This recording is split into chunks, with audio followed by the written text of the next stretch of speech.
पूरी दुनिया में आला हजरत का नाम चमक रहा है। मसलक आला हजरत का नाम आज सिर्फ हिंदुस्तान वालों की जुबान पर नहीं है। आप अमेरिका चले जाए, जुबान अंग्रेजी है लेकिन नारा मसलक आला हजरत है। आप चाइना चले जाएं, जुबान चाइनीज है लेकिन नारा मसलक आला हजरत है। आज बंगाल का मुसलमान जुबान बंगाली है लेकिन नारा मसलक आला हजरत है। आप इसी तरीके से पूरी दुनिया में आप घूम जाइए, हर इंसान की जुबान अलग अलग है लेकिन सबकी जुबान पे मसलके आला हजरत, मसलके आला हजरत का नारा लग रहा है। मैंने बड़ा गौर व फिक्र किया, आखिर माजरा क्या है कि पूरी दुनिया के मुसलमानों की जुबान पर चाहे जुबान जैसी भी हो लेकिन सबकी जुबान पे आला हजरत का नाम है, मसलके आला हजरत का नाम है। मैंने बड़ा गौर व फिक्र किया तो मुझे अपने इल्मी तजर्बे से यही माहसल मुझको समझ में आया कि बात असल ये है कि आला हजरत सरकार जब मदीना तैयबा पहुंचे हैं और अल्लाह के हबीब की बारगाह में जब आपने ये खुतबा पढ़ा है कि तेरी नस्ल पाक में है बच्चा बच्चा नूर का, तू है ऐने नूर तेरा, सब घराना नूर का। जब आपने सरकार की शान में ये खुतबा पढ़ा है और आले नबी की शान में ये खुतबा पढ़ा है तो मदीने के ताजदार ने इस शेर को कबूल फरमा लिया और प्यारे आका अलैहिस्सलाम के दरबार से ये इनाम मिलता है कि ऐ अहमद रजा सुन ले, तूने सिर्फ मेरी अजमत का खुतबा नहीं पढ़ा है बल्कि मेरे साथ साथ मेरी औलाद की भी अजमत का खुतबा पढ़ा है। मेरी भी तारीफ तूने की है और मेरी औलाद की भी तूने तारीफ की है। तो मेरे दरबार से आज तुझे ये इनाम मिल रहा है, मेरे दरबार से तुझे ये तोहफा मिल रहा है। आए अहमद रसा, जब तक तू जिंदा रहेगा तो तादमे हयात तू पूरी दुनिया के मुसलमानों का इमाम बन के चमकेगा और तेरे दुनिया से चले जाने के बाद तेरा बड़ा बेटा हामिद रजा खान ये पूरी दुनिया के मुसलमानों के लिए हुज्जतुल इस्लाम बन के चमकेगा और तेरा दूसरा बेटा मुस्तफा रजा खान ये पूरी दुनिया के मुसलमानों के लिए मुफ्ती आजम बन के चमकेगा और हामिद रजा का बेटा इब्राहिम रजा खान ये पूरी दुनिया के मुसलमानों के लिए मुफस्सिर आजम बन के चमकेगा।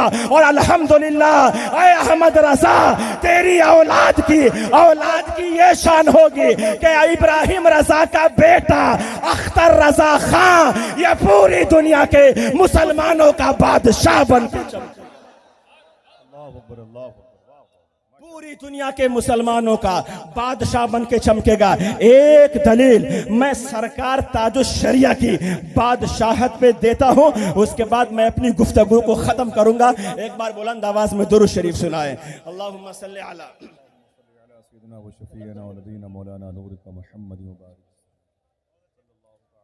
सरकार ताजुश शरिया है, पूरी दुनिया के बादशाह बन के आप चमके और आज भी आपका नाम ले लीजिए, ऐसे ही हासिद भी भाग जाएगा, दुश्मन भी भाग जाएगा, दुश्मन भी भाग जाएगा, हासिद भी भाग जाएगा। मैं भी जामे अजहर में पढ़ा है, 2009 की बात है। सरकार ताजुश शरिया कहां गए थे? मिस्र, जामियातुल अजहर यूनिवर्सिटी में आप तशरीफ ले गए। अल्लाहु अकबर। वो अजहर यूनिवर्सिटी जिसमें तकरीबन 100 ममालिक के बच्चे पढ़ते हैं, इंडोनेशिया के भी बच्चे हैं, अमेरिका के भी बच्चे हैं, कनाडा के भी बच्चे हैं, तकरीबन 100 मुल्क के बच्चे वहां पढ़ते हैं। अब एक हंगामा बर्पा हो गया कि ताजुश शरिया आने वाले हैं, अख्तर रजा खान आने वाले हैं। लोगों ने कहा आज हम भी उनका इस्तेकबाल करेंगे, बड़ा नाम हमने सुन रखा है, इसलिए कि अजहर से पूछे। अजहर से तो बहुत सारे लोग फारिग हुए लेकिन अजहर को फख्र हासिल नहीं है। हिंदुस्तान में अगर किसी को अगर अजहर को हिंदुस्तानियों में किसी पर फख्र हासिल है तो वो हमारे और आपके मुर्शिद हुजूर ताजुश शरिया की जात। जामिया अजहर में जब मैं पढ़ रहा था, एक सल्फी टीचर ने कहा था, या गुलाम हल लदैका रजुलुन साहिबुल इल्म लदुन्नी, कुल्तु नअम, क़ाल मन हुवा, कुल्तु काना हुवा अख्तर रजा खान मिन उलमाइल अज़हर शरीफ, क़ाल कैफ तारिफ व मा दलील अलैहि, कुल्तु काना यख्तुबु बिल्लुगतिल उर्दिय्यति बिल इंग्लिज़ियति फ़ख़तब फ़क़ाल we can not understand Urdu language, please speak in English.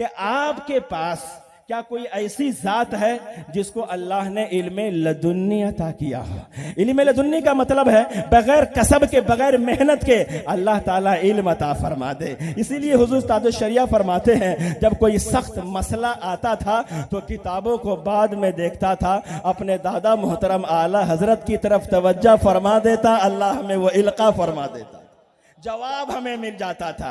तो किसी ने कहा बताइए क्या आपके पास कोई ऐसा आदमी है जिसके पास इल्म लदुन्नी है? मैंने कहा हाँ, उसका नाम अख्तर रजा खां है, उलमाए अजहर में से है। कहा क्या दलील है आपके पास? कहा मेरे पास दलील ये है कि वेस्टर्न कंट्री में हुजूर ताजुश शरिया उर्दू में तकरीर कर रहे थे, चूंकि आपकी मादरी जुबान, मादरी टन आपकी उर्दू है, उर्दू में तकरीर कर रहे थे। तो एक शख्स मजमे से खड़े हो जाता है और कहने लगता है we can not understand Urdu language, हम उर्दू समझते नहीं हैं, उर्दू बोलते नहीं हैं, हमारा बोलना इंग्लिश है, हम पढ़ते इंग्लिश में हैं, इसलिए इंग्लिश में तकरीर कीजिए। तो आता है फतफक्कर शयअन, थोड़ी देर हुजूर ताजुश शरिया ने गौर व फिक्र किया। गौर व फिक्र क्या किया? अपना कनेक्शन मदीने वाले से जोड़ दिया, अपना कनेक्शन मदीने वाले से जोड़ दिया।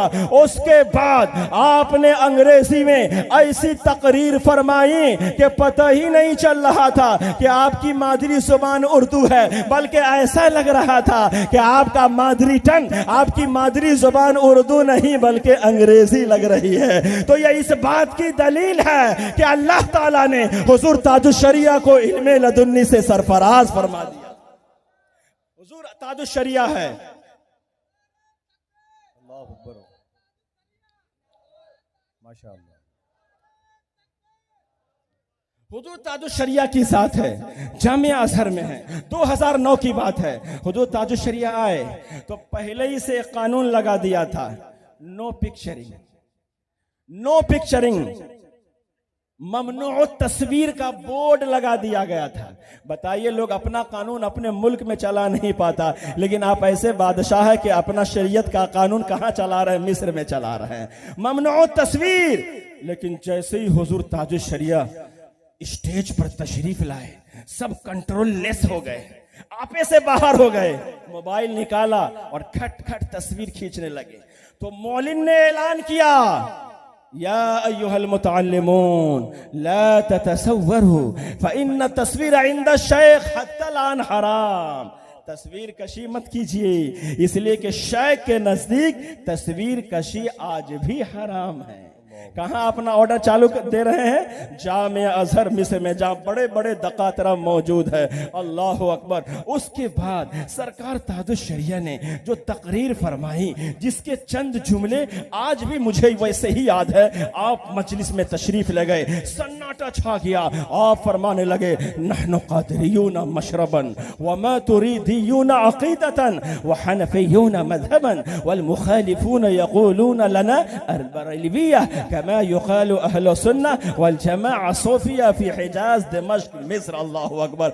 ऐसी तकरीर कर रहे थे।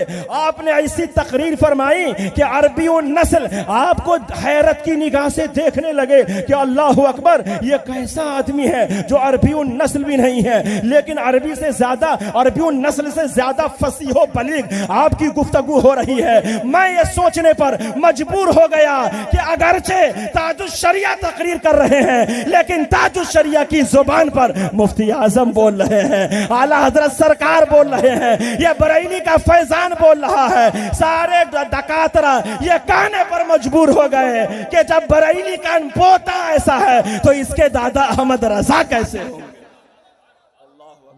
आपने तकरीर फरमाई, मैं नहनु कादिरियून मशरबन, मैं मशरब के एतबार से, पीरी मुरीदी के हिसाब से मैं कादरी हूं, और मजहब के एतबार से मैं हनफी हूं, मैं अकीदे के एतबार से मातुरीदी हूं। लेकिन मुखालिफीन ने हमें बरेलवी फिरका कह करके पहचान करवाई है। ऐ लोगों सुनो, जिस तरह दिमश्क, हिजाज, मिस्र में अहले सुन्नत को सूफी कहा जाता है, ऐसे ही भारत में अहले सुन्नत वल जमात को बरेलवी कहा जाता है। बरेलवी कोई नया फिरका नहीं है। हुजूर ताजुश शरिया ऐसी फसीहो बलीग तकरीर कर रहे थे, अल्लाह अकबर। तब मैंने सोचा कि जब ताजुश शरिया इसी तकरीर कर रहे हैं तो मुफ्ती आजम की तकरीर कैसी होगी। उसके बाद तो आला हजरत के बारे में सोचना ही बंद। अल्लाह अकबर। तो आज ये बरेली का फैजान है जो पूरा गुरसहाय गंज ये चमक दमक रहा है। ये बरेली का फैजान है कि आज हम और आप खुशियां मना रहे हैं। ये आज हुजूर ताजुश शरिया और उनके खानवादे और उनके मशाइख की बरकतें हैं कि आज उनकी हम बहारें लूट रहे हैं। लेकिन हाँ, एक सबक मैं जरूर दे करके जाऊंगा।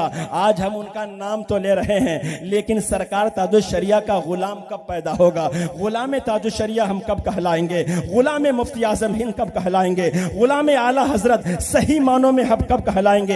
एक सबक खास तौर से मैं अपने खवातीन को देना चाहता हूं, मैं अपने मर्दों को भी देना चाहता हूं। एक सबक आप याद कर लीजिए, इंशाअल्लाह आज गुरसहागंज जिस तरीके से है, इंशाअल्लाह 10 सालों के बाद ऐसा नहीं रहेगा, बल्कि यहाँ हर वक्त रहमतों नूर की बारिश बरसती नजर आएगी, अल्लाह की रहमत बरसेगी। इससे पहले कि मैं आपको बताऊं, एक बार आप बुलंद आवाज में कहिए सुभान अल्लाह, कहिए अल्हम्दुलिल्लाह। एक बार दोनों हाथों को लहरा कर कहिए या रसूल अल्लाह।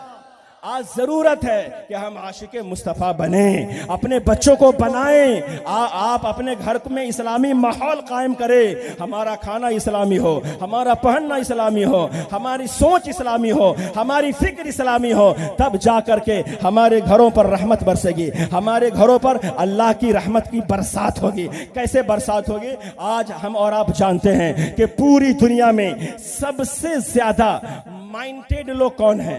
तो आप यही जवाब देंगे कि इजराइल है। ये सबसे ज्यादा माइंडेड है, इसलिए कि मोबाइल उसने बनाया, आज फेसबुक उसने इजाद किया, यूट्यूब उसने दिया, इसी तरीके से इंस्टाग्राम उसने दिया। ये सारी चीजें ये इजराइल ने हम सबों को दिया है। आज सबसे ज्यादा माइंडेड अगर कहा जाता है तो इजराइल को कहा जाता है। आखिर वो इतना माइंडेड कैसे बन गया? इतना ज़हन उसका वसी कैसे हो गया? तो एक बहुत बड़ा साइंटिस्ट है जिसका नाम है स्टीफन कर्लियोन। वो गया इजराइल ये पता लगाने के लिए कि यहाँ के बच्चे इतने माइंडेड क्यों होते हैं, इतने ज़हीन क्यों होते हैं, इतने चालाक क्यों होते हैं। क्या कोई स्पेशल खाना खाते हैं या स्कूल में अलग से कोई सिलेबस चलता है? आखिर सबब क्या है? तो स्टीफन कर्लियोन गया, इजराइल गया, 3 साल तक वहां रहा और 3 साल के बाद उसने एक किताब लिखी। किताब का नाम रखा द फूड ऑफ द प्रेग्नेंस। ये किताब आपको विकिपीडिया पर भी मिल जाएगी। वो किताब लिखा और पूरी दुनिया में वो साइंटिस्ट बनकर के चमकने लगा, पूरी दुनिया में वो साइंटिस्ट बन गया। आखिर उसमें लिखा क्या है? उसकी एक बात मैं आपको बताता हूं। स्टीफन कर्लियोन इजराइल गया, 3 साल तक वहां रहा। वहां जाकर एक लेडी औरत से वो मिला। वो लेडी औरत प्रेग्नेंट से थी, यानी हामला थी, उम्मीद से थी। उस लेडी औरत से वो मिला।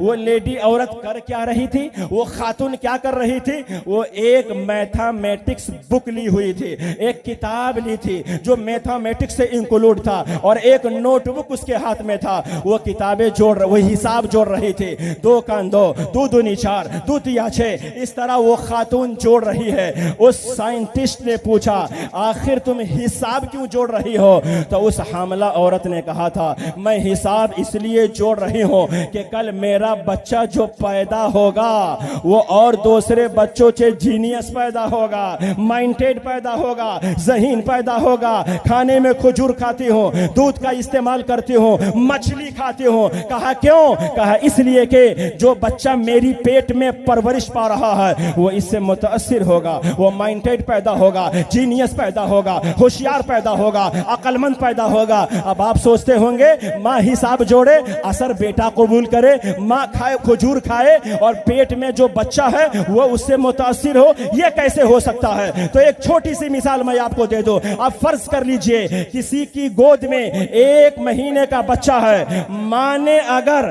सर्दी में कोई सर्द चीज खा ली तो बच्चे को सर्दी हो जाती है, अगर गर्मी में कोई गर्म चीज खा ली तो बच्चे को गर्मी हो जाती है। यानी पैदाइश के बाद जब इतना कनेक्शन है तो पैदाइश से पहले कितना फुल कनेक्शन रहा होगा। पता क्या चला कि हालत हमल में माँ जो करती है बच्चा उससे मुतासिर होता है, बच्चा उसे कबूल करता है, बच्चा उसे ले लेता है। उसने ये फार्मूला दुनिया वालों को आम कर दिया कि हालत हमल में माँ जो करती है बच्चा उससे मुतासिर होता है। ये फार्मूला दुनिया वालों को दिया और वो साइंटिस्ट बन गया। लेकिन जब यही बात आरिफ रजा अजहरी के पास आई तो मैं ये कहने पर मजबूर हो गया कि स्टीफन कर्लियोन, ये तुम्हारी नई तहकीक नहीं है, तुमने इस्लाम को पढ़ा नहीं है। तुम जरा इस्लाम को पढ़, जरा पीछे चल, जरा और पीछे चल। 400 सदी हिजरी में अभी सरकार गौसे आजम अभी पैदा नहीं हुए हैं, माँ के पेट में है। माँ ने हालत हमल में वजू बनाया, मुसल्ला बिछाया, कुरान पढ़ना शुरू कर दिया। माँ ने पहला पारा पढ़ा, गौसे आजम ने पेट में याद कर लिया। माँ ने दूसरा पारा पढ़ा, गौसे आजम ने याद कर लिया। तीसरा पारा पढ़ा, माँ ने गौसे आजम ने याद कर लिया। पता क्या चला, माँ उम्मुल खैर फातिमा है, सरकार गौसे आजम माँ के पेट में है। जब सरकार गौसे आजम पैदा होते हैं तो हम जैसे नहीं बल्कि 17 पारे का हाफिज कुरान बन के पैदा होते हैं। अल्लाह अकबर, अल्लाह अकबर, अल्लाह अकबर, सुभान अल्लाह, माशाअल्लाह।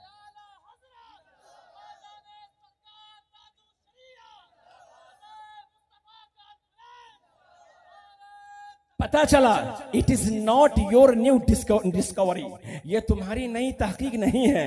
ये फार्मूला तो हमारे इस्लाम ने दिया है, हमारे बाप दादा ने दिया है, लेकिन हम पढ़ते नहीं है। खैर, इससे जो हमें रिजल्ट मिलता है, हमें जो सबक मिलता है कि माँ हालत हमल में अगर गाना गाएगी तो उसका बुरा असर पड़ेगा। अगर नंगी औरतों को टीवी में नाचते हुए देखेगी उसका बुरा असर पड़ेगा। लेकिन अगर वो नाते मुस्तफ़ा सुनेगी अच्छा असर पड़ेगा, कुरान पढ़ेगी अच्छा असर पड़ेगा, नमाज पढ़ेगी अच्छा असर पड़ेगा। इसलिए मेरी इस्लामी रिश्ते की बहनों, 9 महीने स्पेशल ध्यान दिया जाए, बेपर्दा बाहर ना निकला जाए, कानों तक गाने की आवाज नहीं आना चाहिए। अगर कानों में आवाज आना है तो कुरान की तिलावत की आवाज आनी चाहिए। अगर बच्चे को सुनाना ही है तो सूरह मुदस्सिर पढ़ के सुना दो, सूरह मुज़म्मिल पढ़ के सुना दो, सूरह यासीन पढ़ के सुना दो। और ये जान लो कि आज अगर तुम्हारे पेट में अपने बच्चों को अगर यासीन पढ़ के सुनाया तो अब जो बच्चा पैदा होगा वो शरीर नहीं, वो गुलाम मुदस्सिर बन के पैदा होगा, गुलाम मुज़म्मिल बन के पैदा होगा, गुलाम यासीन बन के पैदा होगा। इसलिए आज हम ये अहद कर ले कि अपने बच्चों को सुनाएंगे तो कुरान सुनाएंगे, अगर सुनाएंगे तो मुस्तफा की नात सुनाएंगे। वो कमाल हुस्न हुजूर है कि गुमान नक्शे जहां नहीं, यही फूल खार से दूर है, यही शम्मा है कि धुआं नहीं। अगर मनक़बा सुनाना है तो यही सुनाएंगे। वाह क्या मर्तबा ए गौस है बाला तेरा, ऊंचे ऊंचों के सरों से है कदम आला तेरा। अगर आपने ये सुनाया तो गुरसहाए गंज की सरजमीन पर जो बच्चा पैदा होगा वो एक्टर नहीं पैदा होगा, अगर पैदा होगा तो गुलाम ताजुश्शरिया बन के पैदा हो। इसलिए मेरे भाइयों, हमें और आपको चाहिए कि हम इससे सबक हासिल करें। आज से हम ये अहद करें कि खुद भी अपने आप को संवारेंगे, अपने बच्चों को भी संवारेंगे, अपने घर के माहौल को इस्लामी माहौल में ढांप लेंगे, अपने घर में इस्लामी माहौल कायम करेंगे। अगर आपने ये कर लिया तो इंशाअल्लाह आप यहाँ भी कामयाब रहेंगे, वहाँ भी कामयाब रहेंगे, हर जगह कामयाब रहेंगे। आखिर में बस एक शेर के शौकत शाही नताजे खुसरवी ले जाएगा, तू खुदा के घर फकत इश्के नबी ले जाएगा। और थाम ले अहमद रजा का मसलक हक थाम ले, अरे बाग जन्नत में तुझे मसलक यही ले जाएगा। और हुजूर ताजुश्शरिया इरशाद फरमाते हैं कि मसलक आला हजरत पर कायम रहो, अरे जिंदगी दी गई है इसी के लिए। व आखिर दावाना अनिल हम्दुलिल्लाहि रब्बिल आलमीन, अस्तगफिरुल्लाह रब्बी मिन कुल्लि ज़ंबिन व अतूबु इलैहि। आइए हम सब मिलकर एक बार अपना इस्लामी कलमा पढ़िए। ला इलाहा इल्लल्लाहु मुहम्मद